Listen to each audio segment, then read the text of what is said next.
विनय न मानत जलधि जड़, गए 3 दिन बीत।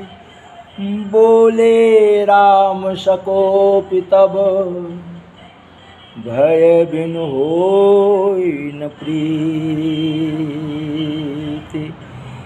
विनय न मानत जलधि जड़, गए 3 दिन बीत।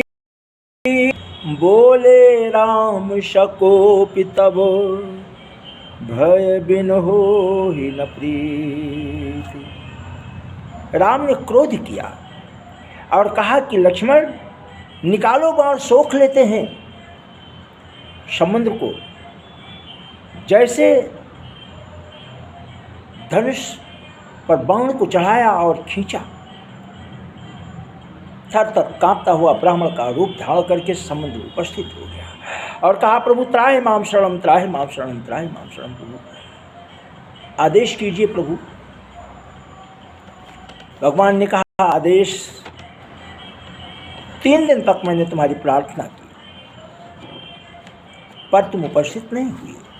इस कारण से मुझे क्रोध आया और मुझे धनुष पर प्रत्यंचा चढ़ाना पड़ा, धनुष पर बाण चढ़ाना पड़ा। अब काम बताने के पहले पहले ये बताइए कि मैं इस को जो मैंने प्रत्यंचा चढ़ाया है, बाण चढ़ाया धनुष पर, ये मैं कहाँ छोड़ूं? समुद्र ने कहा कि प्रभु रक्षा करो। समुद्र ने कहा, प्रभु पंच तत्व से बना शरीरा, हम 5 हैं। 5 कौन हैं? जल, अग्नि, वायु, धरती और आकाश। ये 5 के 5 हम क्या हैं? जड़वत हैं। हम अपने विवेक से व्यवहार नहीं करते। आपने जो आज्ञा दिया हम उसी का पालन करते हैं। आपने जो आज्ञा दिया, हम जड़वत हैं, हम उसी का पालन करते हैं। कैसे? कि गगन समीर अनल जल धरनी, गगन समीर अनल जल धरनी, ऐन कही नाथ शहद जड़ करनी, इन कही नाथ सहज जड़ करनी। ब्राह्मण का रूप धारण करके आया हुआ समुद्र कहता है, प्रभु बाढ़ आने पर पानी ये नहीं देखता है कि हमको कहाँ जाना है, किस घर को किराना है। अग्नि जलने पर, आग लगने पर अग्नि को ये समझ में नहीं आता है, अग्नि को ये पता नहीं है मुझे किसका घर जलाना है, किसका घर नहीं जलाना है। आकाश मार्ग से जल वृष्टि होती है तो मुझे ये पता नहीं है कि ये अमीर का है, ये गरीब का है, ये फसल का है, ये बेफसल का है। मुझे यहाँ बरसना चाहिए, किसान को फ़ायदा होगा, मुझे यहाँ नहीं बरसना चाहिए, यहाँ किसान को नुकसान होगा। ऐसा कोई विचार नहीं होता है प्रभु। इसलिए ढोल गंवार शूद्र पशु नारी, असकल ताड़ना के अधिकारी। प्रभु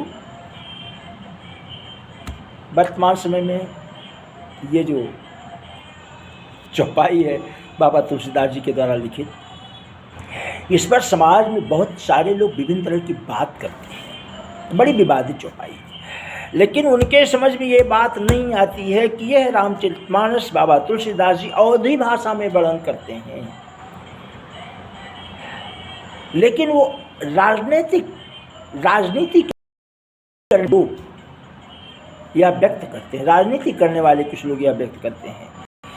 वो समझाते हैं कि मैं ऐसा क्या करूं, ऐसा क्या समझाऊं जिससे हमारी रोटी चलती रहे और समाज में दंगा हो रहे। वो उन विचारों के लोग हैं कि जो समझते नहीं हैं, वो एक ही लाइन समझते हैं कि ढोल गंवार शूद्र पशु नारी, और कुछ आगे नहीं से वो समझते हैं कि बस हमारे लिए ही तुलसीदास जी ने ऐसा लिखा। ओह, पर बाबा लिखते क्या हैं कि अगर ढोल को ताड़ित नहीं करोगे, ढोल पर तेजी से थाप नहीं मारोगे तो सुंदर सी आवाज़ आने वाली नहीं है। गंवार के बारे में सबको पता है कि लाख समझाओ पर गंवार गंवार ही रह जाता है। 3 प्रकार के मनुष्यों का वर्णन है। एक मनुष्य जो स्वतः सब काम को समझ लेता है, कर लेता है। दूसरा है अगर कुछ समझता नहीं है तो उसे लोग समझा देते, कार्य सफल कर लेता है। तीसरा है जिसको समझाओ भी तो भी समझ में नहीं आता है, पीटो तो भी समझ में नहीं आता है, अर्थात वो किसी अर्थ लायक होता नहीं है, बस उसका जीवन आना और जाना ही है। ऐसे लोगों के लिए बाबा तुलसीदास लिखा कि शूद्र गंवार कुल पशु मारे। शूद्र के बारे में जातीयता का वर्णन यहाँ ठीक है बाबा तुलसीदास ने लिखा, लेकिन उनका मतलब किसी विशेष से नहीं है कि किसी विशेष समुदाय से हो, नहीं, ऐसा नहीं है। तो अवध में जो ताड़ना शब्द है उसका मतलब क्या होता है?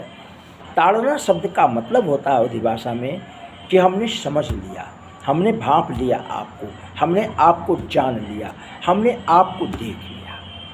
वास्तव में शब्द ये है, उसका अर्थ चौपाई का अर्थ क्या है? ये है, ना कि प्रताड़ित करना, दंड देना, नहीं। ये वो लोग ठीक है, समाज है, समाज में एक पिता के विपुल कुमार बहुत भाव के लोग रहते हैं, इसलिए ज़्यादा इस पर व्याख्या देने की जरूरत नहीं है।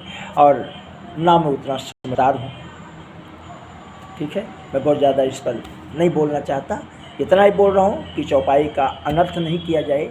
चौपाई सामाजिक है, अच्छी है, और रामचरितमानस ज्ञान देता है कि जीवन को कैसे जिया जाए। इसलिए चौपाई को उस भाव से ध्यान देना चाहिए कि ये कहाँ किसके लिए लिखा गया। समुद्र देवता कहते हैं कि प्रभु जैसे पशु को संभालने के लिए बांधा जाता है, वैसे ही आप समुद्र पर पुल बंधवाइए। और आपके यहाँ 2 योद्धा हैं आपकी सेना में, नल और नील। ये दोनों बचपन में तपस्या किए हुए हैं और इनको मुनियों का आशीर्वाद प्राप्त हुआ है कि तुम जिस पत्थर को छुओगे, उठा करके जल में रखोगे, वो पत्थर डूबेगा नहीं। तो एक तो प्रभु आप समुद्र पर पुल बनाने के लिए नल और नील को आदेश कीजिए, और मैं भी उसमें सहयोग करूंगा कि जहाँ जहाँ पुल बनेगा, पत्थर रखा जाएगा, मैं उस स्थान पर बिल्कुल स्थिर रहूँगा, शांत रहूँगा। आज भी ऐसा कहते हैं कि वहाँ रामेश्वरपुरी में समुद्र शांत है। भगवान ने कहा कि इस बाढ़ को मैं कहाँ छोड़ूं, कहाँ छोड़ूं?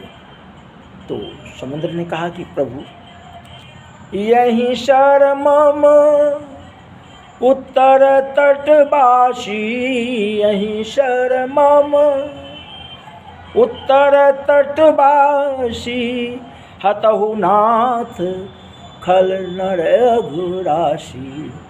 मनुष्यों को खा जाने वाला, मनुष्यों को प्रताड़ित करने वाला, मनुष्यों को दंड देने वाला, मनुष्यों को परेशान करने वाला एक राक्षस उत्तर की दिशा में रहता है। इस बाण को आप उस तरफ संधान कर दीजिए और उस राक्षस का कल्याण हो जाएगा। बोलिए श्री सीताराम महाराज की जय। श्री राम जी ने समुद्र के कथनानुसार उस बाण को उत्तर दिशा में छोड़ दिया और सकल सुमंगलदायक रघुनायक गुणगान, सुंदरकांड की अंतिम दोहा। भगवान सकल सुमंगल है, सब तरह से कल्याण करने वाले, रघुवंशी, रघुवंशियों के नायक हैं। और इनके इस चरित्र को अर्थात सुंदरकांड को जो मनन करता है, जो सुनता है, जो पढ़ता है, जो पढ़ाता है, जो इस पर ध्यान से विचार करता है, उसका सब तरह से मंगल होता है, सब तरह से कल्याण होता है। पुल बनाया गया और